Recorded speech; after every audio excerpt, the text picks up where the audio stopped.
Bonjour et bienvenue à l'Église chrétienne d'Antique, ton Église. Ton Église a pour but de faire connaître Jésus comme étant l'être le plus passionnant en s'engageant de manière continue dans sa relation avec Dieu et avec les autres. Je m'appelle Jeremiah Félix Bertrand et je suis le pasteur de jeunesse de ton Église. Dans les séries précédentes, Pasteur Michel nous parlait de comment l'adoration fait partie des fonctions d'Église. Ensuite, Pasteur Mitchell nous partageait comment la croissance fait partie du cheminement à l'Église. À partir d'aujourd'hui, dans les prochaines capsules, nous allons découvrir ce que veut dire servir dans l'Église. Nous rêvons d'une Église où chaque croyant répond aux besoins des autres, en servant avec ses dons de manière passionnée et remplie de zèle. Donc, la première chose qu'il faut demander, c'est qu'est-ce que le service? Si vous vous rappelez du capsule vidéo sur la valeur fondamentale servir, Pasteur Michel a répondu à ceci avec le passage dans Matthieu chapitre 25, versets 34 à 40. Donc, longue histoire courte, le service est un appel à l'entraide. On a tous une responsabilité de nourrir ceux qui ont faim,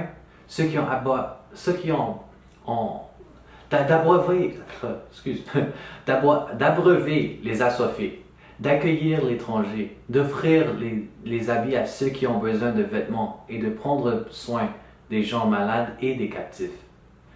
R. Castleman note qu'apprendre à servir est une chose qui nous enseigne ce que signifie être comme Jésus. Lorsqu'on reconnaît cette vérité, on devient de plus en plus passionnant à vouloir servir. Donc, comment est-ce qu'on peut servir?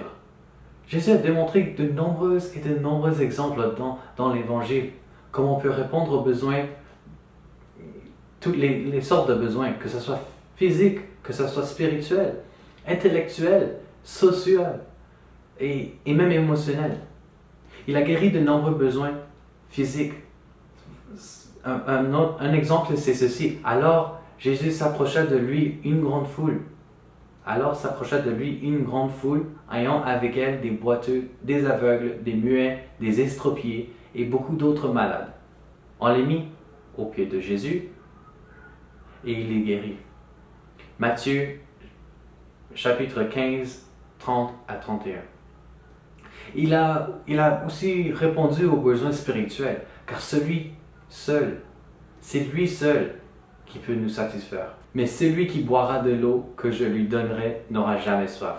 Et l'eau que je lui donnerai deviendra en lui une source d'eau qui jaillira jusqu'à dans la vie éternelle. Jean, chapitre 4, verset 14. Il a répondu aux besoins intellectuels quand il partageait le sermon sur la montagne en Matthieu, chapitre 5 à 7. Vous avez appris qu'il a été dit « Tu ne commettras point d'adultère ». Mais moi, Jésus, je vous dis que quiconque regarde aux femmes pour les convoiter a déjà commis un adultère avec elles dans son cœur. Matthieu, chapitre 5, versets 27 et 28. Vous avez appris qu'il a été dit « Tu aimeras ton prochain et tu haïras ton ennemi ». Mais moi je vous dis « Aimez vos ennemis, bénissez ceux qui vous maudissent. Faites du bien à ceux qui vous haïssent et priez pour ceux qui vous maltraitent et qui vous persécutent. » Matthieu, chapitre 5, versets 43 et 44.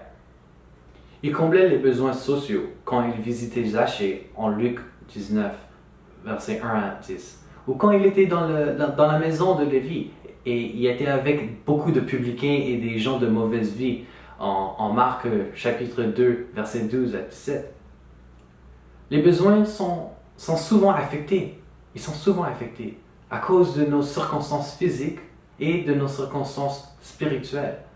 Le fait que Jésus répond déjà à ces deux besoins, ceci démontre qu'il répond aussi aux besoins émotionnels. Alors, Jésus répond à toutes ces sortes de besoins. Et à la fin, il nous dit de faire la même chose. Il veut que c'est maintenant, il a pris son tour et maintenant c'est notre tour de répondre à l'appel à l'entraide. Car nous aussi, nous pouvons répondre aux besoins physiques, aux besoins spirituels, aux besoins intellectuels, sociaux, émotionnels. Non seulement quand on va faire exactement les mêmes choses. Non seulement qu'on peut faire exactement les mêmes choses que Jésus a fait, mais on pourrait en faire de plus grandes. En vérité, je vous le dis, celui qui croit en moi fera aussi des œuvres que je fais, et il en fera de plus grandes, parce que je m'en vais au Père, et tout ce que vous demanderez en mon nom, je le ferai, afin que le Père soit glorifié dans le Fils. Si vous demandez quelque chose en mon nom, je le ferai. Jean 14, versets 12 à 14.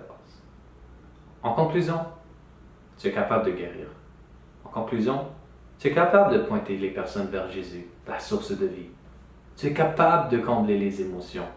Tu es capable d'inclure les rejetés. Je puis par tout celui qui me fortifie, qui est Christ. Philippiens 4, verset 13. Tu vois, servir, c'est un appel à l'entraide. Alors, que sont les appels à l'entraide que tu perçois autour de toi? Que ce soit dans ta maison, que ce soit où est-ce que tu travailles présentement, que ce soit en ligne. Quel besoin que tu perçois? C'est quel appel à l'entraide que tu entends? Et comment est-ce que tu peux les répondre? Est-ce que tu es capable? On a la capacité en Jésus-Christ. Ça va être tout pour aujourd'hui. J'espère que vous avez bien aimé la vidéo, la capsule. Mais si vous l'avez apprécié, clique sur le bouton j'aime et laisse-nous savoir aux commentaires ce que tu as apprécié le plus. Pour l'instant, on se voit à la prochaine. Restez bénis.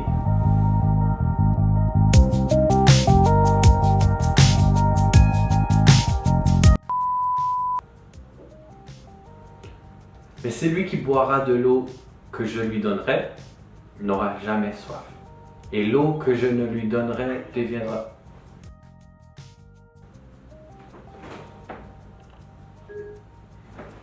Désolé. Ok, laisse-moi faire ça encore. Jean 14, 12 à 4. Jean 14,